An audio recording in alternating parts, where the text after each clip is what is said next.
আমাকে অনেকেই প্রশ্ন করে পারফেক্ট অথবা নিখুঁত শব্দের অর্থ কী। আমি তাদেরকে এক কথায় আনসার দিই, এটা একটা মায়াজাল, এটা একটা ভ্রম, এটা একটা অলীক মোহ। শুনে অবাক হচ্ছেন? আপনি কি এখনো নিজেকে পারফেক্ট করার জন্য ওয়েট করছেন, নাকি কিছু শুরু করে দিয়েছেন?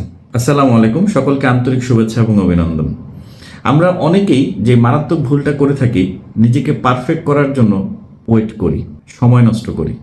আমাদের পারফেক্ট মোবাইল লাগবে, পারফেক্ট ক্যামেরা লাগবে, পারফেক্ট জ্ঞান লাগবে, পারফেক্ট অফিস লাগবে, পারফেক্ট এনভায়রনমেন্ট লাগবে। এত পারফেক্টের ভিড়ে একটা দিন, একটা সপ্তাহ, একটা মাস, একটা বছর, এভাবে বেশ কিছু বছর চলে যায়, কিন্তু আপনার কাজটা শুরু করা হয় না। কোনো মানুষই আসলে 100% পারফেক্ট নয়, এবং এটা আপনার আমার জন্য ব্লেসিং। এবং এই কারণেই আমরা মানুষ। যদি আমরা সবাই 100% পারফেক্ট হতাম, আইদার আমি একজন ফেরেশতা হতাম, আর না হলে আমি শয়তান হতাম। কারণ এরা হয়তো 100% পারফেক্ট। যেহেতু আপনি আর আমি 100% পারফেক্ট না, দ্যাট মিনস আপনি আর আমি মানুষ।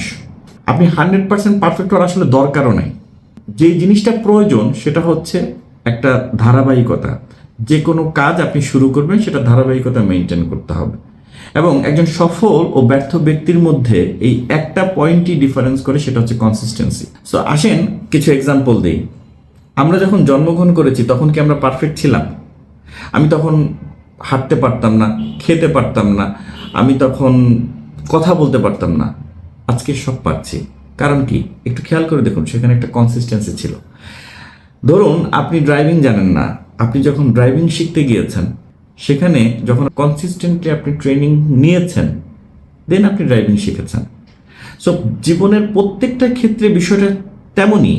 আপনি কখনোই পারফেক্ট হওয়ার জন্য ওয়েট করবেন না। পারফেকশন হয়তো আপনার ভিতরকার যে ইগো, ভিতরকার যে অহংকার, সেটাকে সন্তুষ্ট করতে পারে, কিন্তু কনসিস্টেন্সি আপনার লাইফ বদলে দিতে পারে।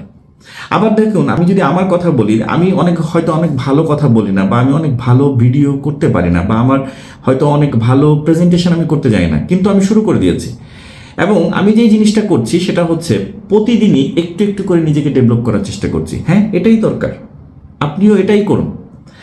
আজকে থেকে শুরু করুন, প্রতিদিন একটু একটু করে ডেভেলপ করার চেষ্টা করুন। 1 বছর পর আপনি আপনার নিজেকে দেখবেন, 1 বছরকার আগের আপনি এবং 1 বছরকার পরের আপনি। তাহলেই আপনি বুঝতে পারবেন যে আপনি কোথায় চলে গেছেন। সো সিদ্ধান্ত আপনার। পারফেক্ট হওয়ার জন্য ওয়েট করবেন, নাকি শুরু করে দেবেন? Thank you very much.